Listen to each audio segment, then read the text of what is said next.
Hey y'all, it's your girl Sia, and I'm back with another video. Y'all, good morning. Today is Wednesday, January 28th. Can you guys believe we are through January already? It's crazy how fast this month has really gone by.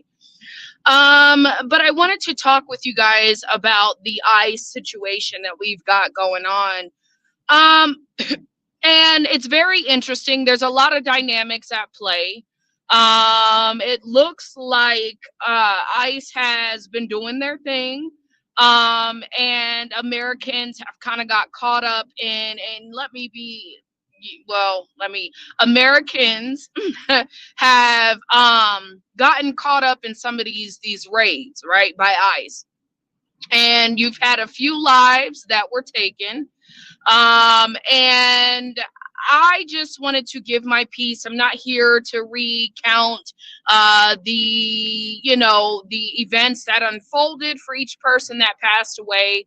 As a black woman, I will say that it's very interesting that this is happening now. And it's happening to a group of people. I don't know that that's intentional. I think that a lot of people would like to make it seem like, hey, the people who have died as a result to ICE, that their skin color, they all have got one thing in common. They're all white. And there are some that are trying to make this about race, making it seem like ICE has an agenda against Caucasian people. And I don't know that I would go that far to say that. What I will say is the experiences of these Caucasians, right? In terms of, the dynamics as to why they were, shot, and, unalived by ICE. I would say that it's very hard as a black woman, right, who also understands that this happens on a regular basis within the black community, to have I have compassion, let's put it that way. I have compassion, right? But I'm also wondering if Caucasian people have figured out that black people have been going through this shit, and it doesn't take ICE for us to experience these things, right? And it's funny to me because I know that when black people are undergoing certain situations,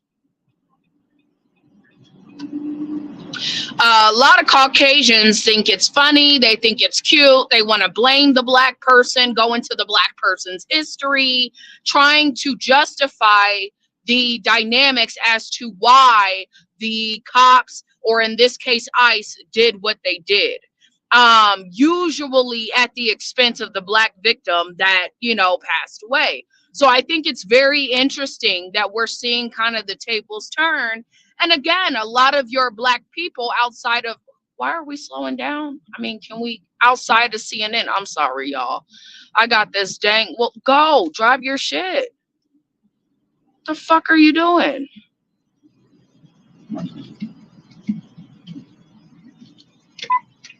Thank God I got around this damn Tesla. I can't stand a Tesla driver to save my fucking ass. I do not like Tesla drivers at all. They're some of the worst drivers on the goddamn planet. But anywho, so I am in a space where it's very hard for me, just like it is for, the situation with ICE and how it refers to, Mexicans and Spanish people, because black people have been the laughing. Folks have thought it was okay to laugh at us, to put us down, to degrade us, to do all of these things in order to justify how we're treated in this country. It's very hard to have sympathy, right? Compassion is one thing, sympathy is a whole nother. I just find the dynamics very interesting in which we're going through and what we're dealing with right now. However, that is not to say that I think ICE is a very interesting organization, in the sense that I personally think we're walking on slippery ground. Part of the new world order, as well, I don't want to say it's a new world order, but part of the prophecy with this new world order is that they believe that Americans. So this is not what they believe. The goal is Americans. So they say that whatever's coming next, like this whole new world order, martial law, is something that the American people are going to be in agreement with, and we're going to usher in. And I think it's interesting because they use this immigration stuff, right? And they're banking off of people's racism. Because, I mean, I don't know. I'm sorry. But if you're white and you're not racist, I'm not quite sure what we're doing on the side of Trump at this point. And I'm not saying Trump himself is. I feel like this. We're in a time where it's very important to pick a side. um you gotta, all this Christian racist shit. I'm sorry, and y'all hear me cursing, but this whole I can't get down with it. I'll never ever stand with a Caucasian who in their hearts of hearts believes I'm cursed because my skin color is brown. I'm sorry. That I don't understand this cry for Christianity when we're only using Christianity as a weapon and not for something that we want to live by. The half of these folks that are claiming they're Christians, these folks ain't Christian. They're evil as hell, racist as hell. That's why you have a lot of people that support this bullshit. Now, again, I understand the conversation of, hey, we've got illegal immigrants. You guys know I understand the thought process behind that. I get it. I get that, hey, this is an American country. You've got other countries kind of taking over. Folks are not respecting our country, our flag, stuff like that. Like, I get it. But I think that shit's kind of going too far, where there's a lot of folks who look at this option, this situation, as an opportunity to rid the country of Black and brown people. When you've got Carl Tuckerson, or what is his name? Carl Tuckerson, whatever his name is, Chris Tucker, Carl Tucker. Y'all know who I'm talking about. The news guy, can't think of his name properly, not intentionally trying to butcher it.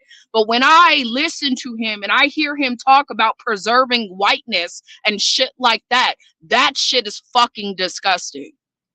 I'm sorry. I don't live my life with the intent that I got to preserve Blacks. I do more so I got to preserve my lifestyle, the way that I live, right? The things that I have, the things that I do, the things that I stand for. But all this racist shit, I'll never stand behind it. I cannot do it because I am Black first. And then to find out the majority of Trump's base is uneducated white people. That's a problem. So this ICE shit, and then the crazy thing about this whole dynamic is this is bigger than race. The ICE shit is bigger than race. We're walking on a slippery slope. Americans ushered this in. They were in support of this. And now you almost have a government agency that, in my opinion, it has the ability to go rogue and do what they want, what I will. You feel what I'm saying? And that's scary because what we're seeing right now is we're seeing these, the government, quote unquote, overstep their means and their bounds. When you start attacking American citizens, there's a problem there. I done watched several of these videos and I'm not quite understanding why these Americans had to lose their life. Although you ain't gonna catch me in no damn protest or nothing like that. Like, some folks just need to mind their business, but that's no excuse for their lives to be gone. Nothing we have saw. I have not seen any video to me that justifies what happened. And I think that that's a problem. I think it's a bigger problem than what folks understand. And this is bigger than race. So all these people who think they're somehow better than me because their skin color is of no color. I think we got bigger issues than this unintelligent racial act that we try to put on. When your government is against you, they're against you. It has nothing to do with your skin color. Y'all are learning now. So I suggest people wake up, pay attention, smell the coffee, see things for what they are. Stop trying to make it into something it's not. It's a big deal. Let me know what y'all think down in the comments below. With that being said, I'm out. Peace.